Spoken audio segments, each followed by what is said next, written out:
friends, this video on photosynthesis in higher plants part 20 is brought to you by examfear.com. No more fear from exam. So let us see what happens in regeneration. So what happens in regeneration? Here regeneration of RUBP takes place. As I said, since it is a cyclic process, so the end point should also come back to the starting point, and the starting point was RUBP. So again RUBP will be formed. So it will be formed from what? Let us see that. So in the last slide we went till the step where we were left with 10 molecules of G3P, that is glyceraldehyde 3-phosphate. Now these 10 molecules of glyceraldehyde 3-phosphate will utilize ATP. So it will utilize ATP, and this ATP will get converted into ADP. So dephosphorylation will take place, right? So one phosphate will be lost here, and as a result the compound which is formed here will be RUBP, that is a 5-carbon compound will be formed. So this is known as regeneration. So here again phosphorylation occurs because ATP gets converted into ATP. So this had 3 phosphate groups, these had 2 phosphate groups. So one phosphate gets added to this one, and that is how RUBP is formed. Because this compound had 1 phosphate group, but this compound has 2 phosphate group. That is why it is biphosphate. But here it is 3. That 3 denotes the position of the phosphate group, not the number of phosphate group. Number of phosphate group is denoted by biphosphate, triphosphate, tetraphosphate, right? So here only 1 phosphate group, here 2 phosphate group. That extra phosphate is coming from this ATP, because ATP gets converted into ADP. So ATP had 3 phosphate, this has 2 phosphate. Right? So the inorganic extra phosphate gets added to form a biphosphate, that is a ribulose biphosphate compound. So that is how RUBP is regenerated and the cycle is completed. So the cycle started from RUBP, carboxylation happened, so G3P was formed, carboxylation happened. So what happened?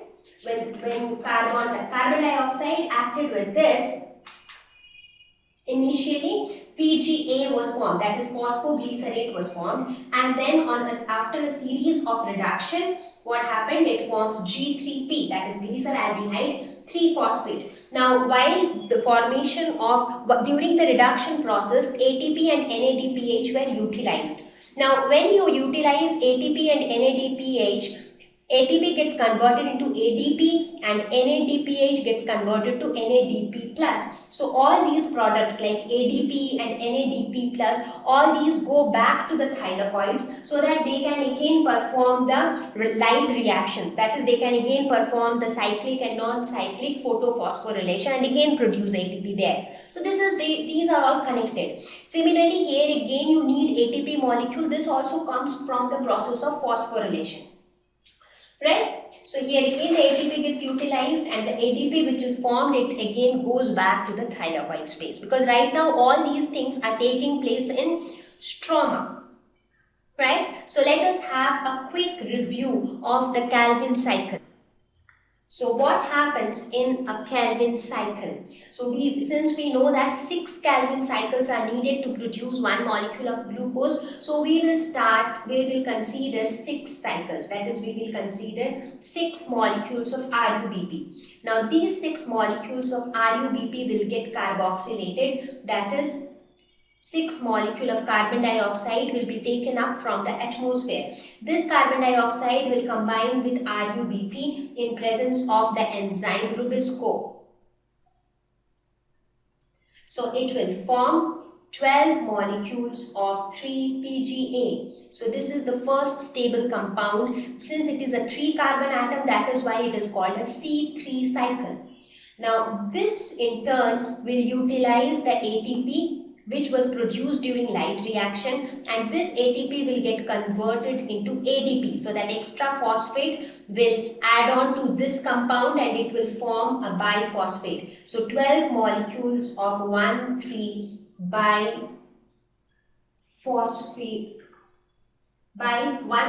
biphosphoglycerate. So this will be an intermediate compound which will be formed. This in turn will again utilize the high energy electrons of NADPH. Now here you have 12 molecules of PGA, so 12 molecules of ATP will be utilized.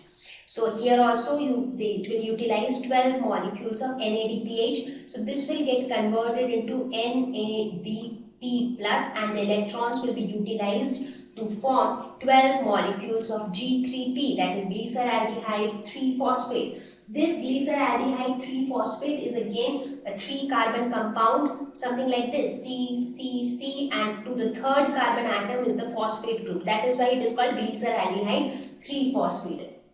Something like this. So now out of these 12 G3P, 2 G3P gets utilized for sugar synthesis. What happens to the remaining 10?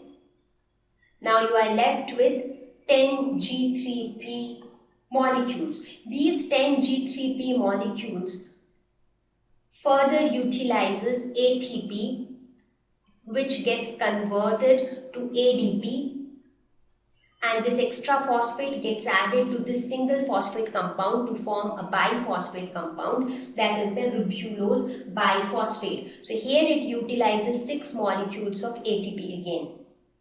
So if you look at the overall process, this portion starting from here till here is known as carboxylation. So this part is called carboxylation. Starting from here, the reduction process starts. So from here till here is reduction, and from here till here is regeneration.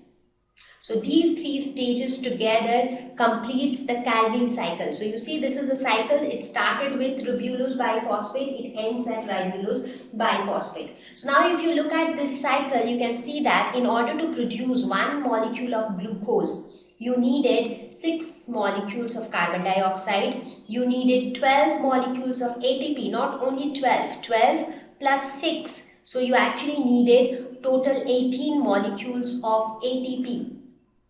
You needed 6 molecules of carbon dioxide and you needed 12 molecules of NADPH. So just see how much of energy is required for this. So now you understand the significance of light reaction. This ATP and NADPH are produced by light reaction.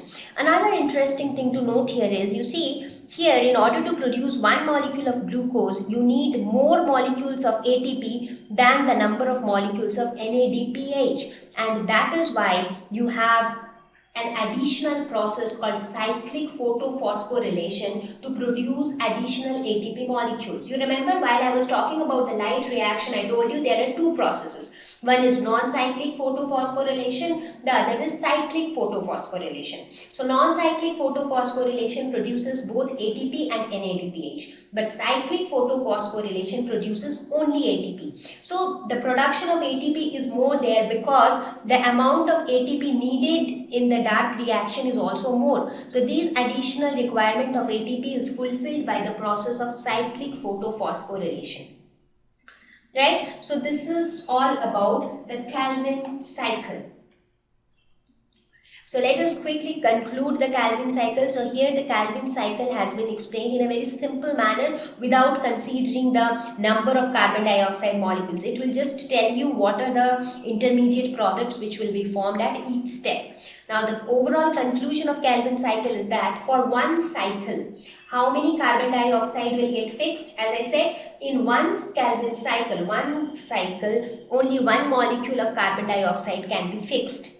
So how many molecules of ATP will be required? Total 3 molecules, because during the reduction phase, if only 1 molecule of carbon dioxide is getting fixed, so how many molecules of phosphoglycerate will be formed? 2. Right? That is what I explained when I was explaining you the carboxylation step. So if 2 molecules of phosphoglycerate are there, so each molecule will need 1 ATP. So in this step, 2 ATP will be required. Again here 1 ATP will be required. So total 3 ATP molecules will be required in one cycle. So 3 molecules of ATP. What about NADPH? As I said, each molecule of PGA, that is phosphoglycerate, each molecule of phosphoglycerate will need 1 NADPH. Now when one carbon dioxide is fixed, 2 molecules of PGA is formed. Therefore, 2 molecules of NADPH will be needed. So here 2 molecules of NADPH will be needed. This is when we are talking about one cycle. So in one cycle, only one carbon dioxide molecule will combine with one molecule of RUBP. But if we want to, and what will be the result of one cycle? 1/6 of a molecule of glucose will be produced. You will not get one molecule of glucose, 1/6 molecule of glucose. Now if you want one molecule of glucose, so all of these should become 6 times, because you are actually multiplying 6 to this.